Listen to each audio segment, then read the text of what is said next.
Eu vou convidar o Cabo Menezes, que veio até aqui. Ele estava ontem na reportagem do Fantástico. Bom dia, Cabo. Bem-vindo, muito obrigada. Obrigado, Fátima, pela presença aqui.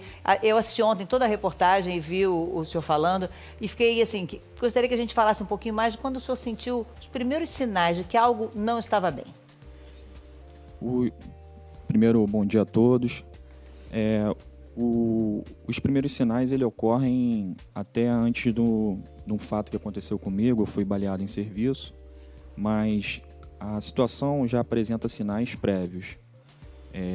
A título de curiosidade de todos, meses antes do acidente, de eu ser baleado em serviço, eu sentindo a iminência de algo acontecer e o acúmulo de situações vividas em serviço, eu cheguei até a deixar uma carta, né, para meus familiares com detalhes de vida financeira, senhas de acesso à conta e qualquer outras coisas que pudessem facilitar eles numa ausência repentina minha. Uhum. Então, isso demonstra que realmente já há sinais prévios, até mesmo antes da própria constatação de que precisa de ajuda. Uhum. Quer dizer, o senhor percebia que aquilo, em algum momento, o senhor pensou que aquilo não estava muito bom, né? O senhor já tinha um certo receio maior, porque eu acredito que não é por ser policial que o senhor não tenha receio na hora de ir para a rua, porque o enfrentamento no Rio de Janeiro e nas grandes cidades não é fácil, é muito difícil. Então, já haja algum receio, mas o senhor começou a perceber que ele estava maior do que o habitual. Exatamente. São situações recorrentes que você vai passando em serviço. Nós somos, como qualquer um aqui presente, somos humanos, temos as nossas famílias, a nossa rotina, né?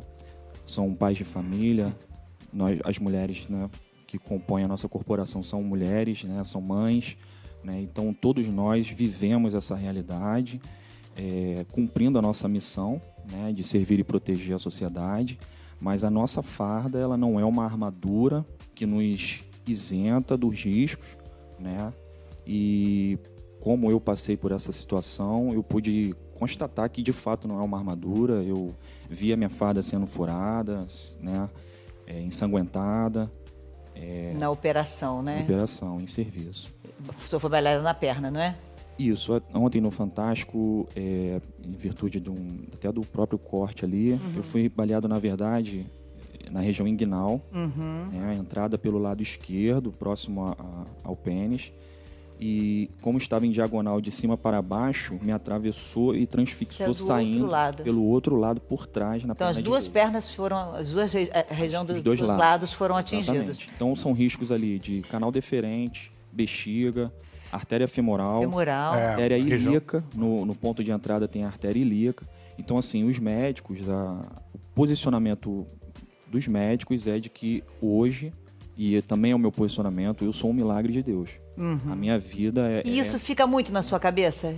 Pensando assim, em que hora, o que poderia ter acontecido? Por menos de 1 milímetro, tudo podia ter sido diferente, né? Sim. O policial, depois de uma experiência dessa, ele precisa se reinventar, né?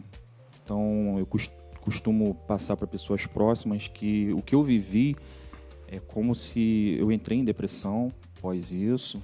Consegui superar. Hoje eu estou de volta ao trabalho policial, até mesmo nas ruas, né? Com uma outra postura, uma outra visão, uma visão com certeza mais ampla, em virtude da experiência vivida. Mas, de fato, realmente a gente precisa se conscientizar a todo momento. Quando o senhor decidiu ser policial, o que o senhor imaginava, né? O que tinha na sua cabeça? O senhor era ainda jovem, criança? Era como? Sim, eu era jovem, eu sou oriundo das Forças Armadas, onde eu fui oficial R2, fiz CPOR e fiz a prova da Polícia Militar justamente para buscar algo mais efetivo, né? Como eu era oficial temporário, queria uma carreira permanente, né? E ingressei na Polícia Militar com todos os ideais, né? Com todos os sonhos e objetivos de trilhar uma carreira brilhante, realmente a todo dia cumprir a missão de servir e proteger, sabendo que não é fácil, mas eu sempre trago, novamente para pessoas próximas em que eu converso, é que a gente precisa entender que um motorista, quando tira uma carteira de habilitação, se ele sofrer um acidente, né, ou algum familiar perder alguém que tem uma carteira de habilitação num acidente de trânsito, a gente não pode virar para esse familiar e falar, mas ele assumiu o risco, né? Ele escolheu ser motorista. Uhum. Da mesma forma, a profissão policial. Ou seja, nós policiais, nós não escolhemos morrer, nós não escolhemos sofrer acidente, nós não escolhemos isso. Uhum. A gente escolheu sim cumprir a missão de servir e proteger, estar ao lado da população. Hoje o senhor está de volta ao trabalho. Como é que o senhor se sentiu nesse recomeço? O recomeço é difícil e existem etapas para serem cumpridas antes da volta às ruas, né? Uma importante etapa que eu sempre abordo é que eu consegui recolocar a farda. A minha última imagem da farda era aquela no hospital, sendo cortada, ensanguentada, furada. A imagem da farda dos colegas que prestaram meu socorro totalmente ensanguentados, viatura ensanguentada, é algo que realmente é muito marcante. Então, recolocar a farda parece algo simples, né? Colocar uma roupa. Mas foi uma etapa muito importante cumprida e que foi um divisor de águas. Uhum. Então mostrou ali um ponto do tratamento e da recuperação muito importante. Uhum. Né? Então a partir dali outras etapas foram cumpridas. E o senhor continuou com algum tipo de acompanhamento? Quer dizer, é importante, hoje, pelo que o senhor passou e viu, o senhor diria para outros colegas que às vezes estão assistindo e estão pensando assim, nunca tive a coragem mesmo, né? A confiança em alguém de contar. É importante o senhor ver o benefício direto desse acompanhamento psicológico? Direto. Inclusive, até a questão do não utilização de medicação, né? É possível o tratamento, de fato, sem utilização de medicação. No meu caso, muito avançou quando começou a parte de psicoterapia mesmo, né? Acompanhamentos com atividades. Eu busquei, não na arte, mas eu busquei nos estudos, né? Retomar os estudos que eu havia trancado ainda na época como oficial do Exército. Completou a faculdade? Completei minha faculdade, entendeu? E vieram outras conquistas familiares e pessoais nesse período, que também corroboraram muito para a minha recuperação. Uhum. Mas o colega precisa sim buscar apoio. A Polícia Militar dispõe, né, de pontos de atendimento de psicologia, né? Assim como na reportagem foi visto, de fato... Tem muita dificuldade Muitas ainda. dificuldades, mas aqueles policiais que forem à procura do serviço vão encontrar. Que derem esse alerta, né? Exato, vão encontrar. Assim como eu busquei, eu tive o conhecimento, antes eu fazia no particular, né? E aí quando eu descobri, eu migrei para o tratamento e acompanhamento da polícia, e foi muito bom. Não perdi em nada em qualidade daquilo serviço que eu pagava e daquilo que a polícia começou a me prestar e me socorrer, me oferecer. E foi muito bom, né? E assim, o ápice foi a questão dos estudos, de minha formatura, colação de grau agora em Ciências Contábeis no final de agosto, né? No dia 31 de agosto. Teve o casamento da minha irmã, né? 6 meses depois do meu acidente. Então, já mostrou que realmente eu tinha algo a fazer aqui, né?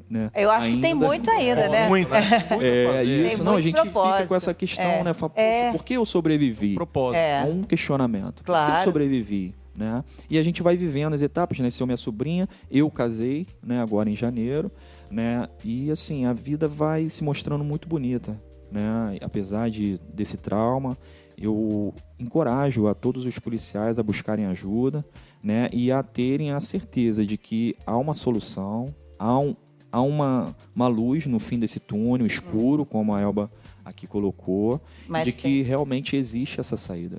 Então eu queria agradecer muito a sua presença aqui, dizer que estou muito feliz de vê-lo de farda. Eu não sabia que a sua presença aqui fardado poderia ser tão simbólica. Então, muito obrigada pela presença, viu? Eu agradeço a todos, aos comentários, a ajuda e o apoio que eu recebi de toda a equipe.